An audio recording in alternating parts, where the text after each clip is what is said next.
আসসালামু আলাইকুম, সবাই কেমন আছেন? আশা করি সবাই ভালো আছেন। আল্লাহর রহমতে আমরাও ভালো আছি। এই তো বিকালে বাচ্চাদের কি নাস্তা বানায় দিব সেই চিন্তা করতে করতেই হঠাৎ মনে হলো ফ্রিজে একটু তাল আছে, ডিপে ফ্রোজেন করে রাখছি। গ্যাসেবারের তালটা এখন তো আর তাল সিজন না, সেটা দিয়ে আজকে তাল বড়া বানায় দিব। কারণ প্রতিদিন বিকালে কি নাস্তা বানায় দিব, কি করব এটা নিয়ে একটা টেনশন থাকে। কারণ বাচ্চাদের তো এটা খেতে ইচ্ছা করে, ওইটা খেতে ইচ্ছা করে, এই হলো অবস্থা।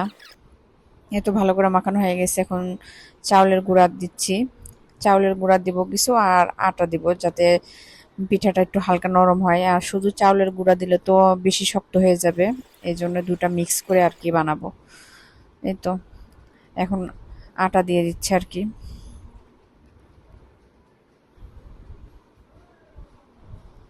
তো ভালো করে এখন মিশে নিব। এদিকে সাইফা মনে এসে বারবার বলতেছে, আম্মু এটা কি বানাবা, কি বানাবা। এই হলো আর অবস্থা। এই তো এখন তেলে দিয়ে দিচ্ছি, ভালো করে ভেজে নিব আর কি।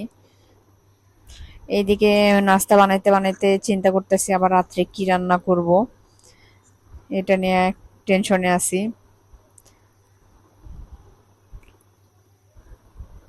এই তো নাস্তা বানায় ওদের খাওয়ায় পড়তে বসাইতে হবে, এই জন্য তাড়াহুড়া করতেছি আর কি।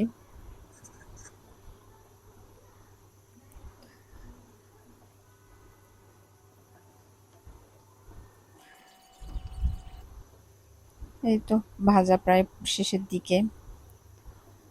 আর সবকিছু করতে গেলে ধৈর্য লাগে, এই পিঠাগুলো বানাইতে গেলে অনেকটা সময় লাগছে। এদিকে প্রচন্ড গরম, ভালোও লাগতেছে না, তারপরেও কি করা, বাচ্চাদের তো দিতে হবে বানায়া। এই তো হয়ে গেছে।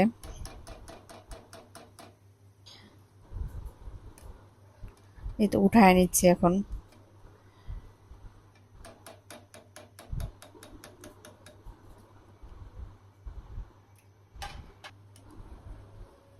সবগুলো ভাজা হলে ওদের খেতে দিব। আর এদিকে সাইফামণি তো বারবার আসতেছে, আম্মু হয়েছে হয়েছে বলে করতেছে। তো ওদের নাস্তা দিয়ে এদিকে আমি একটু বসে আছি। এই চিন্তা করলাম যে আদাগুলো যেহেতু বসে আছে ছিলে নিয়ে, এই ফাঁকে টিভি দেখতেছি আর আদাগুলো ছিলে নিচ্ছি। এদিকে ছেলে টিভি দেখতেছে, আমিও টিভি দেখতেছি। এই তো আদা ছেলা শেষ। এখন একটু চিন্তা করলাম রাত্রে মুরগির মাংস রান্না করি। মুরগির মাংস সাইফার বাবা আবার ভাইজে না নিলে খাইতে চায় না, এই জন্য হলুদ মরিচ দিয়ে আর কি ভেজে নিব, নিয়ে তারপর রান্না করব। এদিকে আপনাদের ভাইয়াও বাসায় চলে আসছে, আপনাদের ভাই এদিকে হাঁটতেছে আর কি। আমি এদিকে রান্নাটা শেষ করতেছি, যেহেতু কালকে সকালে আবার স্কুল আছে বাচ্চাদের। এই তো মাংসগুলো এখন ভেজে নিব। মানে এই হলো মুরগি রান্না করলে এটা একটা ঝামেলা। পাশের চুলায় ভাত বসায় দিছি। দুপুরে কিছু রান্না করছি, হালকা মাছ তরকারি রান্না করছি, ভাজি করছি, সেগুলো একটু একটু আছে। চিন্তা করলাম মুরগিটা রান্না করলে কালকে সারাদিনের জন্য রান্নাটা একটু ঝামেলা কম থাকবে আমার, যেহেতু বাচ্চাদের স্কুলে দৌড়াইতে হবে। এদিকে মুরগি ভাজা শেষ, এদিকে আলুটাও আমি একটু ভাজা নিচ্ছি ওই তেলের ভিতরেই, তাহলে আলুটাও একটু খেতে ভালো লাগবে আর কি।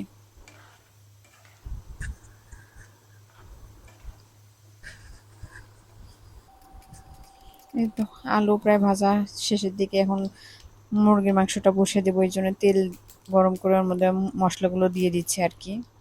তেজপাতা, দারচিনি, এলাচ, যা লাগে আর কি। এদিকে আমারও শরীরটা অনেক খারাপ লাগতেছে, তারপরেও কি করার, রান্না তো করতেই হবে, কিছু করার নাই।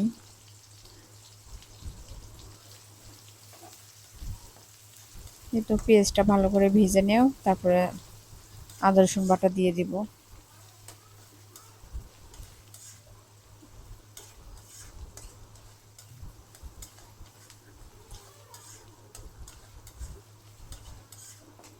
এই তো আদা রসুন বাটা দিয়ে দিচ্ছি।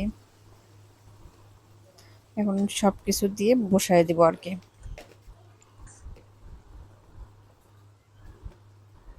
কারণ মুরগির মাংসটা রান্না থাকলে একটু আমার জন্য ভালো হয়, কারণ বাচ্চারা তো মাছ খেতে চায় না, সবজি খেতে চায় না।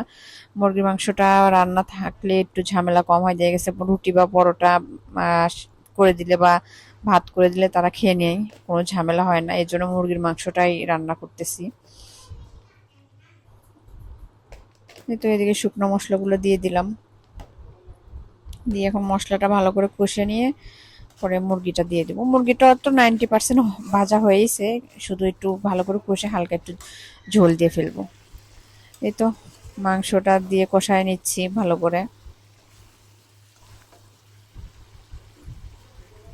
এখন গরম পানি দিয়ে দেবো। আমি প্রতিটা ইয়েতেই আমি চেষ্টা করি তরকারিতে একটু গরম পানি দিতে, তাহলে তরকারিটা স্বাদটাও ভালো থাকে, আবার রান্নাটাও তাড়াতাড়ি হয় আর কি।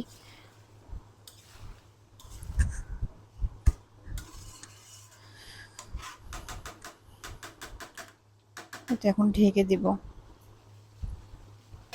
এদিকে সাইফার বাবা ডাকতেছে, টিভিতে কি জানি একটা ভিডিও ছাড়ছে সেটা দেখার জন্য।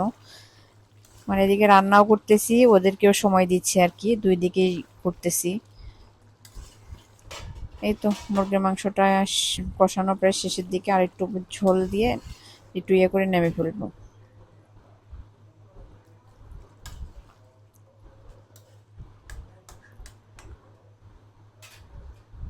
এইভাবে রান্না করবেন, দেখবেন অনেক ভালো লাগবে। ব্রয়লার মুরগি তো এমনি কাঁচাটা রান্না করলে আমার কাছে কেমন জানি ভালো লাগে না, এই জন্য আমি একটু ভেজে নিয়ে রান্না করি, দেখতেও সুন্দর লাগে।